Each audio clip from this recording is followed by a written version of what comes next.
చిలకలూరిపేట 52 ఎకరాలలో నిర్మించిన టిడ్కో గృహాల సముదాయాన్ని పరిశీలించిన నరసరావుపేట ఎంపీ లావు శ్రీకృష్ణదేవరాయలు, ఎమ్మెల్యే పత్తిపాటి పుల్లారావు.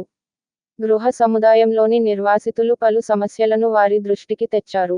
సమస్యలను అన్నిటిని త్వరలో పరిష్కరిస్తామని ఎంపీ మరియు ఎమ్మెల్యేలు నిర్వాసితులకు హామీ ఇచ్చారు.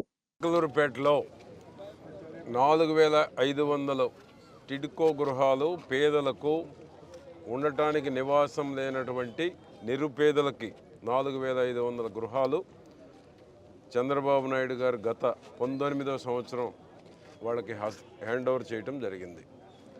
ఆనాటి నుంచి ఈనాటి వరకు కూడా గత పాలకుల యొక్క దౌర్జన్యం కావచ్చు, అవినీతి కావచ్చు, అరాచకాల వలన కావచ్చు 4500 ఇళ్ళు ఏ ఒక్కరిని గృహప్రవేశం చేయకుండా అద్దెల్లో ఉండేవాళ్ళు అద్దె కట్టుకుంటున్నారు. బ్యాంకులు వడ్డీలు తెచ్చినటువంటి వాళ్ళు వడ్డీలు కట్టుకుంటూ ఉన్నారు. టిడ్కో ఇళ్ల లోన్లు వచ్చి బ్యాంకర్స్ మీద మళ్ళా లబ్ధిదారుల మీద ఒత్తిడి కూడా పెంచుతూ ఉన్నారు. గత పాలకుల స్వార్థం కోసం 4500 ఇళ్ళు గృహప్రవేశాలు జరగకుండా అడ్డుకున్నారు. వాళ్ళ ఉసిరే తగిలి పారిపోయారు వాళ్ళు ఈరోజు. కాబట్టి ఈరోజు ముందు జంగిల్ క్లియరెన్స్ చేయాలి, ఇక్కడ ఒక పోలీస్ పోస్టు పెట్టాలి, మెడికల్ అండ్ హెల్త్ కోసం ఒక హాస్పిటలు, ఒక స్కూలు, ఒక సచివాలయం, ఎక్కడెక్కడైతే విభిన్న వార్డుల్లో ఉన్నారో వార్డుల్లో ఉన్న అందరినీ ఆ కార్డులన్నీ ఈ యొక్క టిడ్కో గృహాల సముదాయానికి మొత్తం మార్పిడి చేయవలసినటువంటి అవసరం ఉంది.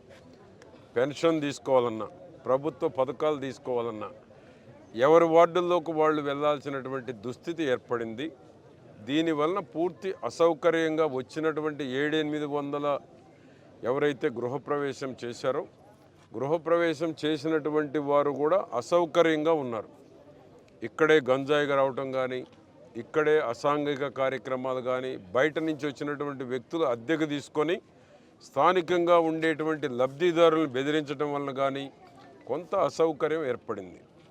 అందుకోసమే ఈరోజు పోలీస్ కానీ మున్సిపల్ డిపార్ట్మెంట్కి కానీ ఇమ్మీడియట్ చర్యలు ఈ రోజు నుంచే ఉంటాయి.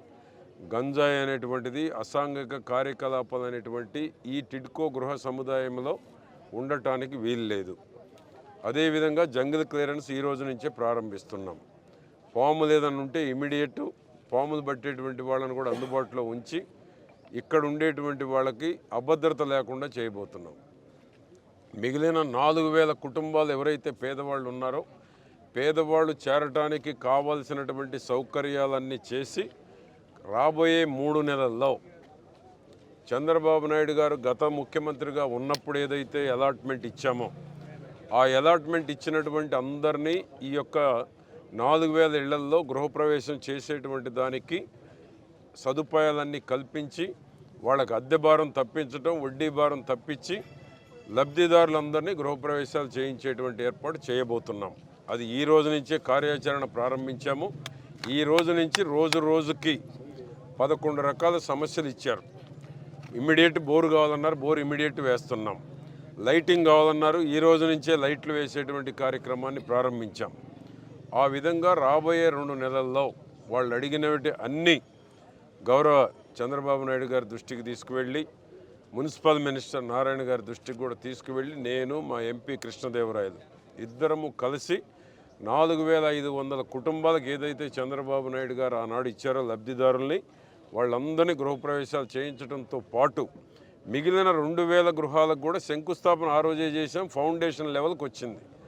అది కూడా పూర్తి చేసి మరొక 2000 మందికి కూడా ఇక్కడే గృహ వసతి ఏర్పాటు చేయడానికి ఏ విధంగా చర్యలు తీసుకోవాలనో ముఖ్యమంత్రి గారి దృష్టికి తీసుకువెళ్ళి పేదవారికి చిలకలూరిపేట నియోజకవర్గంలో ఇల్లు లేని పేదలు ఉండేటువంటి అవకాశం లేకుండా ప్రతి ఒక్కరికి ఇంటి సౌకర్యం, గృహ వసతి సౌకర్యం కల్పించేటువంటి దానికి పేదవారి కోసం